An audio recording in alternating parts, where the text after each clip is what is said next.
Hello guys, how are you. आप लोग कैसे हैं सब। उम्मीद करते हैं आप लोग सब अच्छे होंगे और आप लोगों का प्रिपरेशन बड़ा अच्छा चल रहा है होगा। आइए आज हम लोग देखते हैं जनरल अवेयरनेस से रिलेटेड कुछ क्वेश्चन जो कि बहुत इंपॉर्टेंट क्वेश्चन है, जो हर एग्ज़ाम में बार बार रिपीट करके पूछे जाते हैं। तो CU एग्ज़ाम के लिए भी ये कुछ क्वेश्चन जो हम लोग एक सीरीज़ लेके आ रहे हैं क्वेश्चन का, जनरल अवेयरनेस का सीरीज़, उसमें से ये हमारा पहला वीडियो है। तो ये कुछ इंपॉर्टेंट क्वेश्चन लेके आ रहे हैं, सिलेक्टेड क्वेश्चन, जो आपके तैयारी में बहुत ज़्यादा हेल्प करेगा और बहुत ज़्यादा इंपॉर्टेंट क्वेश्चन है, रिपीटेड क्वेश्चन है। ये हर एग्ज़ाम में, हर कम्पिटिटिव एग्ज़ाम में ये क्वेश्चन पूछा जाता रहा है और ये पूछा जाएगा। और हमारे सिलेबस के अकॉर्डिंग भी ये बहुत हमारे इम्पोर्टेंट क्वेश्चन है। तो आइए हम लोग कुछ इम्पॉर्टेंट क्वेश्चंस देखते हैं जो कि हमारे CU एग्ज़ाम के प्रिपरेशन के लिए बहुत हेल्पफुल होंगे। तो आइए सबसे पहले देखते हैं, हम लोग ज़्यादा टाइम ना लगाते हुए आइए हम लोग सबसे पहले वीडियो स्टार्ट करते हैं और देखते हैं कि क्या है हमारा ये क्वेश्चन। तो सबसे पहले हमारा जो क्वेश्चन है, when was RBI established. RBI reserve bank of India, इसके इस्टेब्लिशमेंट के बारे में क्वेश्चन आते हैं हमारे। तो इसके बारे में ये क्वेश्चन आता है कि जैसे ये हमारे सामने क्वेश्चन है, when was RBI establish, RBI का इस्टेब्लिशमेंट कब हुआ, कब RBI का स्थापना हुई। तो RBI का स्थापना हुआ था, हम लोगों को पता है कि 1 अप्रैल 1935। तो हमारा इसका करेक्ट आंसर क्या होगा, ऑप्शन नंबर बी। RBI की स्थापना कब हुई थी, 1 अप्रैल 1935 को। देन हमारा सेकेंड क्वेश्चन देख रहे हैं। सेकेंड क्वेश्चन क्या है हमारा, सेकेंड क्वेश्चन में हमसे पूछ रहे हैं, name the Indian state with the highest tax revenue. हमें पता है कि हमारे देश में बहुत सारे स्टेट है, 28 29 स्टेट्स हैं। तो कौन सा स्टेट ऐसा है जो सबसे ज़्यादा टैक्स कलेक्ट करके देता है, जहाँ सबसे ज़्यादा टैक्स का कलेक्शन होता है, टैक्स रेवेन्यू का कलेक्शन होता है। तो हमारा जो है Maharashtra, option number D. Maharashtra क्या है, सबसे ज़्यादा टैक्स कलेक्ट होता है और महाराष्ट्र नंबर 1 पे आता है सबसे ज़्यादा टैक्स कलेक्ट रेवेन्यू के एतबार से। देन हम देख रहे हैं option number, question number 3। Question number 3 में दिया है, State Bank of India was previously known as, मतलब स्टेट बैंक ऑफ इंडिया जो हर गांव में, हर शहर में हम लोग देखते हैं, SBI सबसे ट्रस्टेड बैंक है। तो SBI का पुराना नाम क्या था, पहले किस नाम से जाना जाता। तो हम लोगों को पता है कि SBI का पुराना नाम जो था हमारा, ऑप्शन नंबर ए है सही, इम्पीरियल बैंक ऑफ इंडिया है। तो हमारा करेक्ट आंसर क्या होगा, इम्पीरियल बैंक ऑफ इंडिया। तो स्टेट बैंक ऑफ इंडिया का पुराना नाम क्या है, इम्पीरियल बैंक ऑफ इंडिया। उसी तरह हम लोग देखते हैं ऑप्शन नंबर 4। 4 में क्या बोल रहा है, पूछ रहे हैं नाबार्ड स्टैंड फॉर, नाबार्ड का फुल फॉर्म क्या है। इस टाइप से बैंकिंग से रिलेटेड क्वेश्चन पूछे जाते हैं, फाइनेंस से रिलेटेड क्वेश्चन हमारे इकोनॉमिक्स बैकग्राउंड से ज़्यादा पूछे जाते हैं। तो इस तरह के क्वेश्चन हमारे प्रिपरेशन में, CUET के प्रिपरेशन में बहुत ज़्यादा हेल्पफुल होंगे। तो हम लोग यहाँ देख रहे हैं क्वेश्चन क्या है हमारे पास, नाबार्ड स्टैंड फॉर, नाबार्ड का फुल फॉर्म क्या है। तो नाबार्ड का फुल फॉर्म होता है National Bank for Agriculture and Rural Development. और इसकी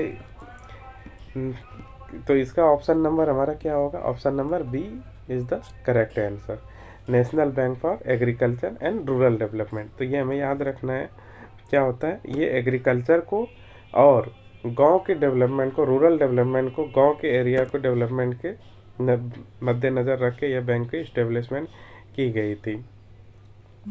इसका इस्टेब्लिशमेंट हुआ था 12 जुलाई 1982 को, 12 जुलाई 1982 को। अब हम लोग देखते हैं नेक्स्ट क्वेश्चन, क्वेश्चन नंबर 5। 5 में हमारा क्या है, the 1 rupee note bear the signature of. ये सबसे ज़्यादा कॉमन क्वेश्चन है हमारा कि अदर नोट्स पे, जितने भी हमारे पास नोट है करेंसी के नोट, 100 रुपीज़ के आते हैं, 10 रुपीज़ के आते हैं, हमारा 20 रुपीज़ के आते हैं, 50 रुपीज़ के आते हैं, 2000 रुपीज़ के आते हैं। तो उस पर सिग्नेचर होता है। तो सिग्नेचर किसका होता है, उस पर जनरली सिग्नेचर होता है हमारा governor, reserve bank of India का। बट जो 1 रुपये का नोट आता है, जो 1 रुपये का कागज़ का नोट आप लोग देखे होंगे, तो उस पर किसका सिग्नेचर होता है, तो उस पर RBI के गवर्नर का सिग्नेचर ना होके सेक्रेटरी मिनिस्ट्री ऑफ फाइनेंस का सिग्नेचर होता है उस पर। तो ये भी एक इम्पोर्टेंट क्वेश्चन है हमारे लिए। देन हमारा है 6 number, question number 6, reserve bank of India was nationalised. Reserve bank of India तो हमारा इस्टेब्लिशमेंट हम लोगों ने पहले देखा कि कब हुआ था, 1 अप्रैल 1935 को। तो इसको नेशनलाइज कब किया गया, कब इसको सरकारी बैंक बनाया गया? नेशनलाइज कब इन्होंने सरकार के अंडर ये बैंक आ गई, फुल सरकार के कंट्रोल में आ गई।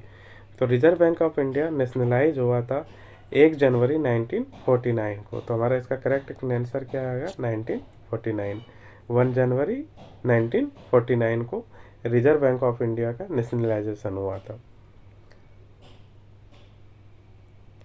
देन हम देख रहे हैं क्वेश्चन नंबर 7।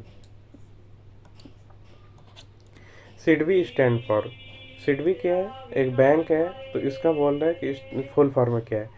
तो सिडबी का फुल फॉर्म होता है हमारा, सिडबी जो इस्टेब्लिश किया गया था, ये बैंक इस्टेब्लिश किया गया था हमारा इंडस्ट्रीज़ के डेवलपमेंट के लिए, स्मॉल इंडस्ट्रीज़ के लिए, छोटे छोटे जो व्यापारी लोग होते हैं, छोटे छोटे जो गांव सब में या रिमोट एरिया में जो इंडस्ट्री चल रहा है, उसके डेवलपमेंट के लिए एक बैंक बनाया गया था। तो उसी का नाम है सिडबी। तो सिडबी का फुल फॉर्म है small industries development Bank of India. तो इसका करेक्ट आंसर हमारा क्या है? Option number B. सिडबी का फुल फॉर्म क्या है? Small industries development Bank of India. तो ये कुछ क्वेश्चंस हैं, इंपॉर्टेंट क्वेश्चन, जो हमारे कॉमन क्वेश्चंस हैं, जो हमारे पूछे जाते हैं। तो हमें इस टाइप्स का क्वेश्चन करके जाना है, और ये बहुत ही सिलेक्टेड क्वेश्चन है। तो इस टाइप का क्वेश्चन अगर आप देखते हैं, देख के याद कर लेते हैं और देख के आप जाते हैं, तो आपको CUET के एग्ज़ाम के प्रिपरेशन में बहुत ज़्यादा हेल्पफुल होगा।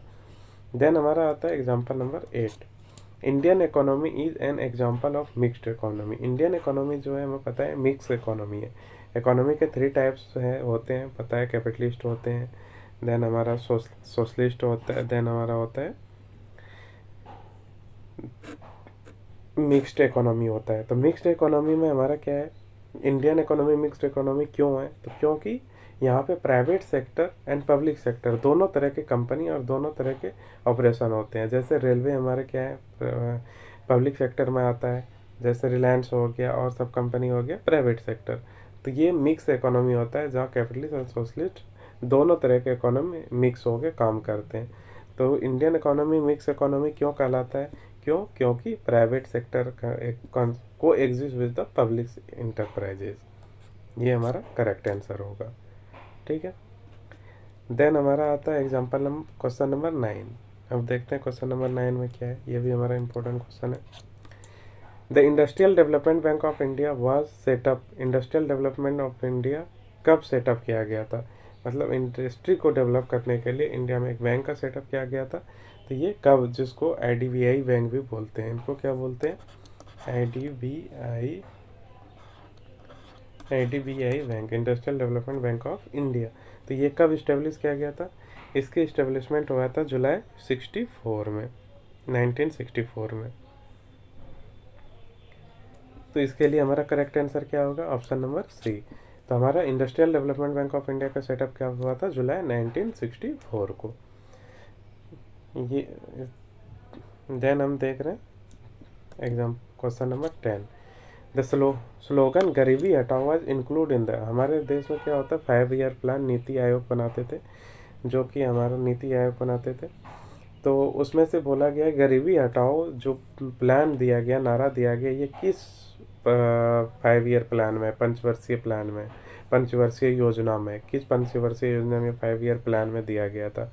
तो ये दिया गया था इंदिरा गांधी के टाइम 1971 में। तो उस समय हमारा 5th ईयर प्लान चल रहा था।